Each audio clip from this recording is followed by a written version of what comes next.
বন্ধু কালকে তোর বাসায় ইফতারি পার্টি না? হ্যাঁ পার্টি আছে, আসবি কিন্তু। কিন্তু ভাই তুই তোর সিরা জুতা পরে আসবি না। বাবা 500 টাকা কারেন্ট বিল, বলছিলাম ফ্যানটা একটু কম চালাইতে। সব হিসাব আমার করতে হইব তাই না? আর গ্যাস বিলও তো বেশি হয়েছে, আজ থেকে একবেলা রান্না করবা। হ্যাঁ তোর কি হয়েছে? কিছু না বাবা। শোনো, আজকে আমার কাজ থেকে বাড়ি ফিরতে দেরি হবে, একটু ওভারটাইম করবো তো, চিন্তা করো না। আচ্ছা মা, বাবা এত কিপটা কেন? বাবা কিপটে হয় না, বাবা দায়িত্ববান হয়। কচু দায়িত্ববান। 4-5 দিন হচ্ছে আমার জুতা ছিঁড়ে গেছে, এই দিয়ে খেয়াল নেই তার। বাবা হ, তারপর বুঝবি।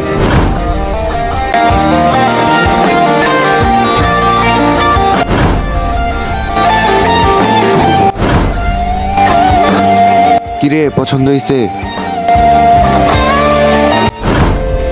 বাবা সুন্দর হয়েছে। তোর তো জুতা ছিঁড়ে গেছিল, তাই ভাবলাম কাল একটু অতিরিক্ত কাজ করে তোর জন্য জুতা নিয়ে আসি।